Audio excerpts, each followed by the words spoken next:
Alrighty, let's go ahead and write a little bit, take a few notes on spring and neap tides. So we have this first picture, spring or neap tide, which one? So look at the placement of the sun and the moon and the earth. It's all in a straight line, so that is going to be a spring tide. And then if we look at the next picture, it is also in a straight line. So that is also going to be a spring tide.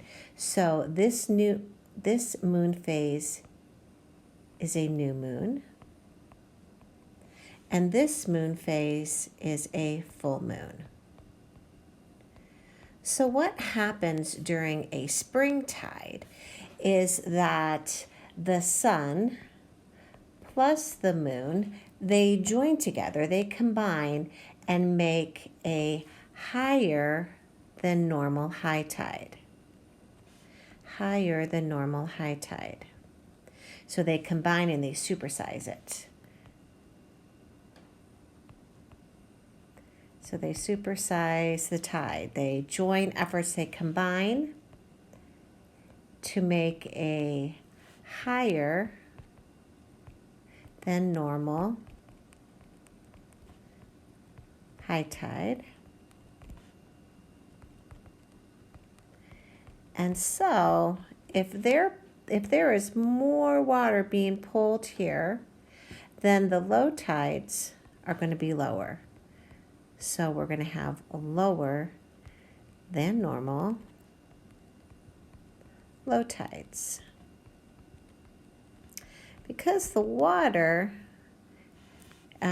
when it gets pulled for the high tides, it comes from the other bulges, right? And so if we're pulling more water here, then that means there's less water available there. So what I want you to remember for a spring tide, it will occur when the sun and the moon and earth are all in a straight line. So we're going to remember that spring, straight, supersize. Okay, so a higher than normal high tide because the sun and the moon, they're combining efforts to work together and create a higher than normal high tide. So therefore, we're going to have a lower than normal low tide because the extra water for that higher high tide is coming from where the lower tide would have been. Okay?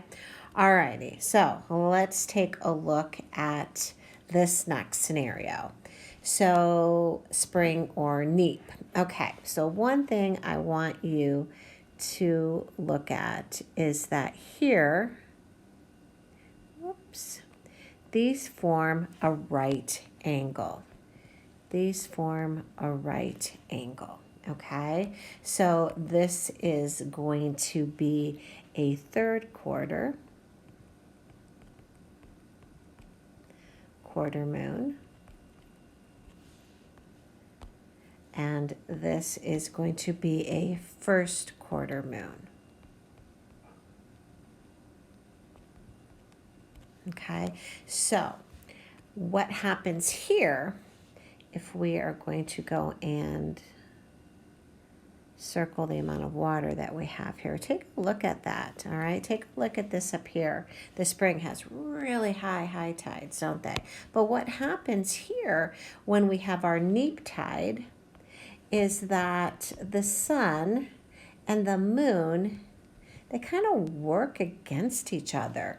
So we've got the pull of the moon, which is going to be stronger since it's closer. But then we have the pull of the sun, and instead of enhancing and making it bigger, they work against each other.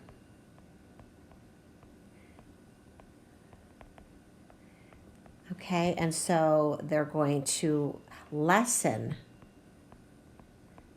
any type of gravitational pull. They cancel each other out. Okay.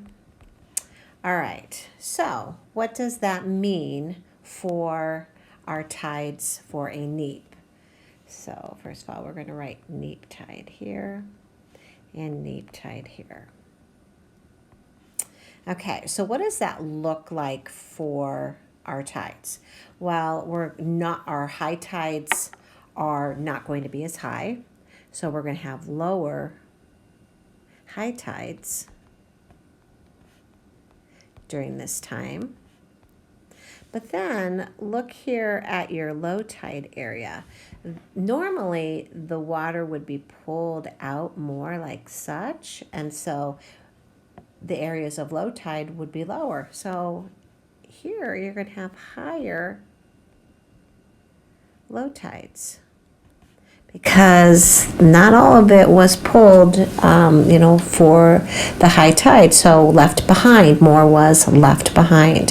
So how I want you to remember this one, the neap is going to be, we're going to say neap 90. So that's going to be your 90-degree angle. And we're going to say not as much. So your high tides are not going to be as high. All right, so that's going to be here where we have our right angles. That's going to be our first and third quarter. So neap 90, not so much, not so high. And then with our spring tides, we're going to have sun, moon, earth in a straight line. And we're going to be spring, straight, supersized, okay, for that. Alrighty. So if there are 4 times in that lunar month that we have these special tides, 2 for spring because we have a full and a new, and 2 for neap because we have a first and a third quarter. Okay? Alrighty. Hope this helps. Make sure that you study all of this when it comes time to reviewing for your upcoming